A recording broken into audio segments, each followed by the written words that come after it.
Hello student, last lecture में हम लोग डिस्कस किए थे प्रॉपर्टीज ऑफ डिटर्मिनेंट। उसमें 6th प्रॉपर्टी देखे थे। आज 7th प्रॉपर्टी शुरू करते हैं। 7th प्रॉपर्टी बोल रहा है क्या? The value of determinant does not change if multiply the elements of any row और कॉलम बाय एनी नंबर और एक्सप्रेशन और एडेड बाई और सब्ट्रैक्टेड फ्रॉम एनी रो और कॉलम। इसका मतलब समझेंगे कि क्या है। बोला क्या कि किसी भी डिटर्मिनेंट में किसी रो को किसी और रो के साथ अगर ऐड कर दे या किसी नंबर से मल्टीप्लाई करके तब उसमें ऐड कर दे या सब्ट्रैक्ट कर दे तो डिटर्मिनेंट का वैल्यू चेंज नहीं होता है। ऐसा काम हम कर सकते हैं। एग्जांपल में समझेंगे। एक डिटर्मिनेंट दिया हुआ है A1 A2 A3 B1 B2 B3 C1 C2 C3। ठीक है, तो इसका कहना है कि हम ये काम इस पे कर सकते हैं कि क्या कि फर्स्ट रो में एक ऑपरेशन लगाए क्या R1 is R1 plus 2R2 means first row में ऐड करेंगे R2 2 से मल्टीप्लाई करके। तो ऐसा हम कर सकते हैं। तो देखिएगा, तो R1 में क्या होगा? R1 plus means A1 plus 2 into R2, इसको 2 से मल्टीप्लाई कर दो 2B1, फिर यहाँ पे A2 plus 2B2 A3 plus 2B3। ये काम कर सकते हैं और बाकी को ऐसे ही रहने दो B1 B2 B3 C1 C2 C3। ये काम हम कर सकते हैं। या ऐसा C1 is C1 plus C2 plus C3 में C1 में ऑपरेशन करें कि तीनों कॉलम को ऐड करके लिख दे। तो देखिए, तो फर्स्ट कॉलम ये है, सेकेंड कॉलम ये है, थर्ड कॉलम ये है। इन तीनों को ऐड करें तो क्या हो जाएगा? A1 plus A2 plus A3। ऐसा हम कर सकते हैं। तो यहाँ हो जाएगा A1 A2 A3 B1 plus B2 plus B3 C1 plus C2 plus C3 और यहाँ पे A2 B2 C2 A3 B3 C3।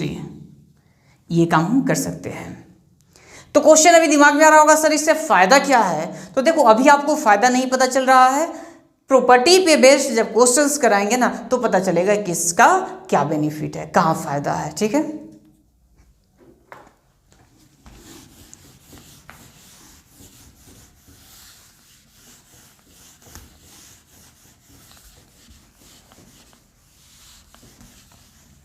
Next note में एक पॉइंट है, इफ रो और column is to be change is multiplied by K we should divide by K. मतलब बात समझना, जैसे R1 में अगर ऑपरेशन किए और R1 इज अगर हम बोल दे 2R1 प्लस R2, अगर R1 में ऑपरेशन किए और R1 को ही 2 से मल्टीप्लाई कर दिए तो डिटर्मिनेंट के बाहर 2 से डिवाइड करना होगा। जैसे यही डिटर्मिनेंट था A1 A2 A3 B1 B2 B3 C1 C2 C3।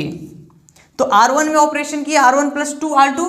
देखो, पिछले बार किए थे R1 प्लस 2R2, तो इसमें R2 में 2 से मल्टीप्लाई किए तो कोई चेंज नहीं आया, वही रहने देंगे। लेकिन जिसमें ऑपरेशन कर रहे हैं उसी में अगर मल्टीप्लाई करेंगे ना तो बाहर लिखेंगे 1/2, क्योंकि R1 में ही 2 से मल्टीप्लाई कर रहे हैं। बात समझ में आ रही है? अगर R1 में कर रहे हैं तो यहाँ 2R1 3R1 4R1 ये सब करेंगे तो उससे आगे डिवाइड करना होगा। तो 1/2 इंटू, अब 2R1 क्या हो जाएगा?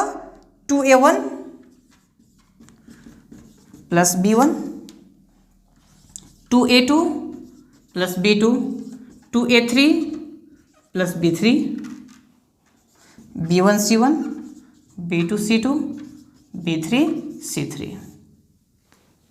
ठीक है, लेकिन ध्यान रहना चाहिए, कम से कम ऑपरेशंस ये सब करने के बाद कम से कम एक ऐसा रो या एक कॉलम जरूर बचना चाहिए जो अनचेंज्ड हो, जिसमें कोई चेंज नहीं हो, वही इस पॉइंट में लिखा हुआ है। ठीक है, more than one operation can be use, एक से ज्यादा ऑपरेशन एक बार में यूज कर सकते हैं, लेकिन कंडीशन क्या है, कम से कम एक रो या एक कॉलम ऐसा होना चाहिए जो अनचेंज्ड हो।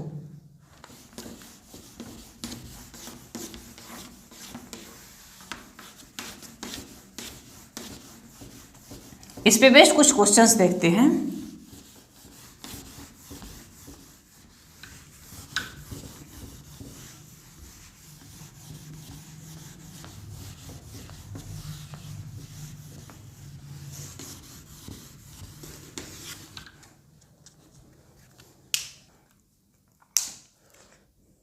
तो ये क्वेश्चंस देखते हैं, कुछ क्वेश्चन दिया हुआ है, बारी बारी से सबको देखते हैं। सबसे पहले ये क्वेश्चन दिया सॉल्व करने के लिए, इसे इवैल्यूएट करना। तो एक तो दिमाग में आएगा कि सर एक्सपेंशन कर दे, तो हाँ वैसे भी कर सकते हैं, लेकिन अगर तो बोल देगा कि प्रॉपर्टी यूज करके तो फिर प्रॉब्लम हो जाएगा। और ऐसे भी जब बड़े बड़े आपको दिखे ना कि डिटर्मिनेंट के अंदर बड़े बड़े एंट्रीज दिए हुए हैं, तो ये सोचो बड़े बड़े एंट्रीज मतलब वैल्यू बड़ा बड़ा हो, तो अब देखो ना बड़े बड़े नंबर से मल्टीप्लाई करना होगा, कैलकुलेटिव ज़्यादा हो जाएगा। तो उस समय ये ढूंढे कि कोई एक रो या कॉलम किसी और रो का मल्टीपल है क्या, मीन्स किसी रो या कॉलम का 2 टाइम्स 3 टाइम्स 10 टाइम्स 12 टाइम्स ऐसा कुछ है क्या। तो इसमें अगर ढूंढते हैं तो मिला कि हाँ सर है। 6 × 6 36, 3 × 6 18, 17 × 6 102, means first row is 6 times of third row, means पहले में 6 कॉमन ले सकते हैं। 6 × 17, 6 × 3 और 6 × 6 लिख सकते हैं। तो अगर 6 कॉमन ले ले फर्स्ट रो से तो क्या बनेगा 17 3 6 1 3 4 17 3 एंड 6। अब देखिएगा ये थर्ड रो और फर्स्ट रो क्या है, सेम। प्रॉपर्टी याद आई क्या, कोई दो रो या कॉलम के हर एक एलिमेंट सेम हो तो value of determinant will B 0। सो 0 × 6 0। ठीक है, नेक्स्ट क्वेश्चन देखेंगे। ये शो करना है कि ये डिटर्मिनेंट इक्वल टू 0 है। ये देखते देखते दिमाग में एक प्रॉपर्टी आया, सर एक प्रॉपर्टी पढ़ाए थे कि किसी भी डिटर्मिनेंट का किसी एक रो या कॉलम का हर एक एलिमेंट दो दो टर्म हो तो उसको दो इंडिविजुअल सेपरेट डिटर्मिनेंट लिख सकते हैं। तो LHS को करते हैं, तो इसको क्या करें, दो डिटर्मिनेंट बनाते हैं। कैसे, AAX BBY CCZ प्लस एक और डिटर्मिनेंट जो बनेगा वो क्या होगा, A2X A2AX B2Y B2Y C2Z Z। देखिएगा इसका वैल्यू ABC सेम 0। इसमें से अगर 2 कॉमन ले लें तो आएगा ABC, एक मिनट, हाँ, तो यहां आएगा AYZ, यहां XYZ। ठीक है,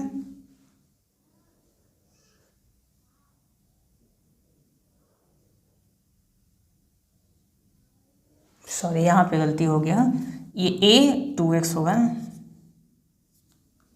तो 2 लेंगे तो यहाँ पे बचेगा X। देखें ये और ये क्या है, सेम, तो वैल्यू 0, तो ये भी 0। तो ऐसा नहीं कि हर एक क्वेश्चन में 0 ही लगा दें, ऐसा ना करें। चलिए देखिएगा नेक्स्ट क्वेश्चन। इसमें भी क्या दिखा, जैसे क्वेश्चन देखे ना, इसका वैल्यू फाइंड करना है। सेकेंड कॉलम में दो टर्म है तो 2 डिटर्मिनेंट बनाते हैं, ABC MA M B M C X Y Z.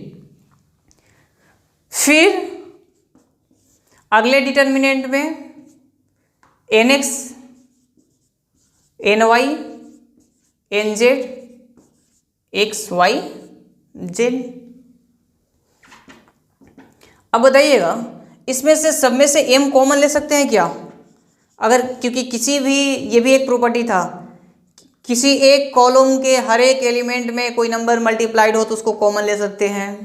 तो एम कॉमन ले लिए, यहाँ ए बी सी, यहाँ भी बचेगा A B C X Y Z. फिर यहाँ पे क्या करेंगे, यहाँ अगर एन कॉमन ले लिए तो A B C X Y and x वाई एंड Z.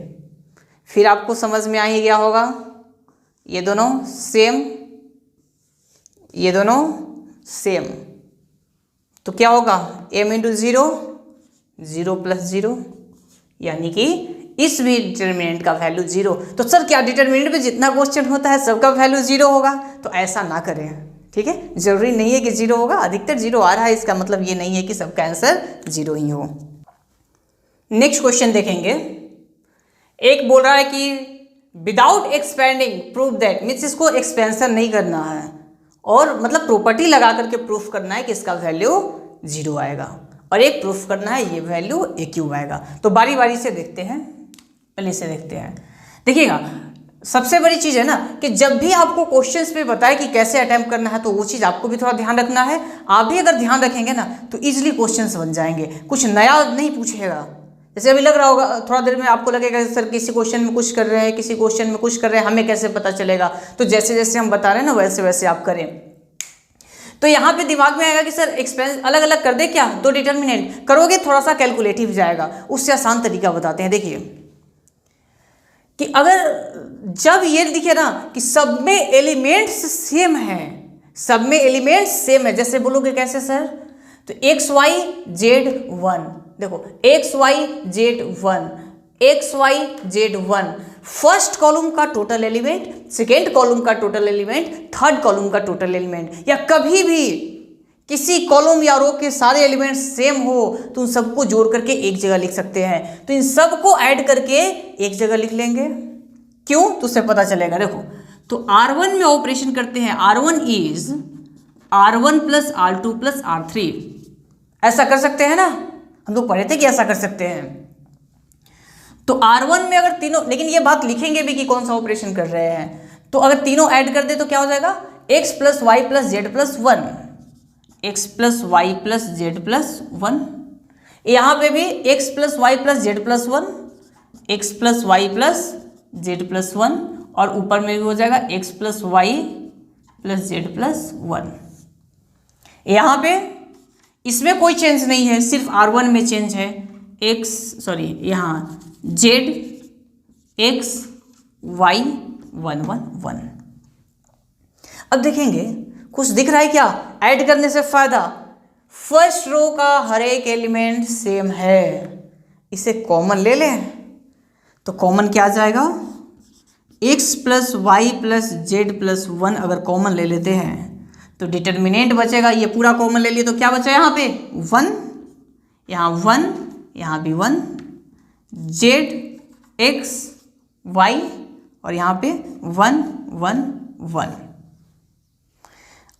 First row and third row are same, so value of determinant will be zero, zero into ये जीरो।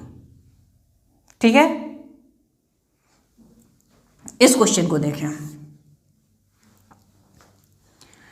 इसमें बोल रहा है कि इसको प्रूफ करना है इतना इक्वल टू ए क्यूब, लेकिन एक्सपेंशन यूज नहीं करना है।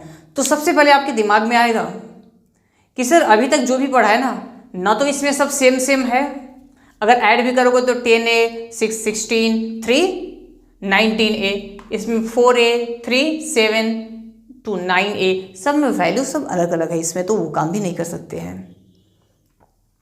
और ना दो, अब दिमाग में आएगा कि इसको 3 डिटर्मिनेंट बना दे, इसको 2 डिटर्मिनेंट बनाए, तो वो इतना कॉम्प्लिकेटेड हो जाएगा ना कि आपसे सॉल्व नहीं हो पाएगा।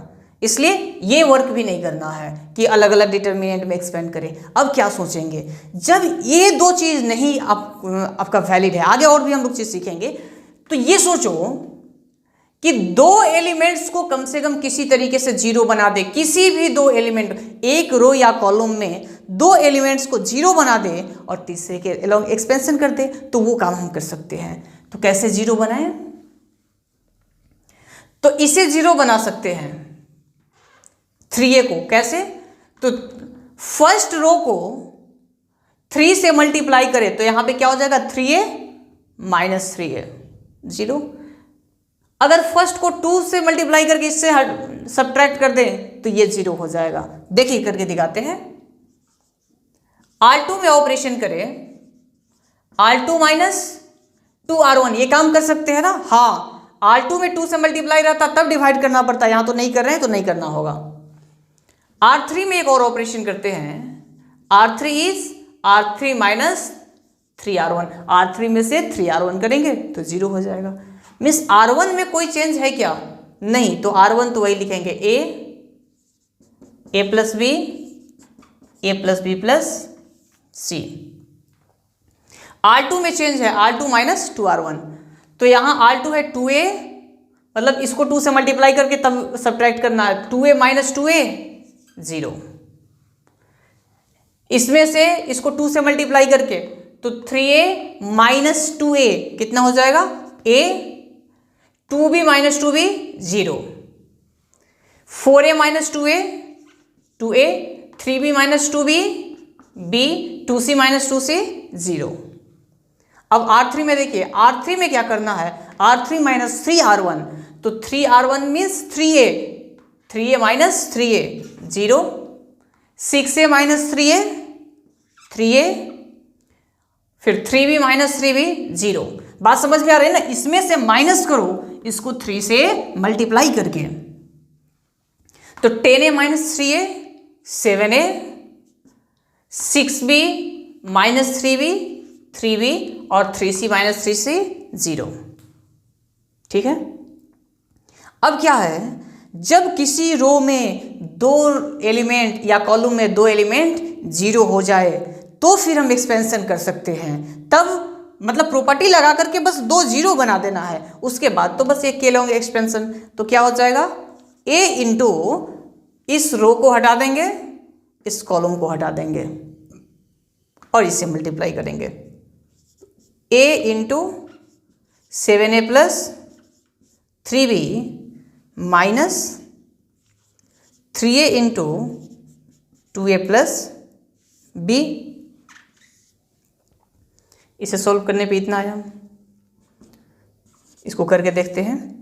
तो ये करेंगे तो 7a स्क्वायर प्लस 3ab, इसको करेंगे तो माइनस 6a स्क्वायर और minus 3ab, minus 3ab plus 3ab cancel, 7a square minus a square कितना हो जाएगा, a स्क्वायर यानी कि a क्यूब, हेंस प्रूव्ड।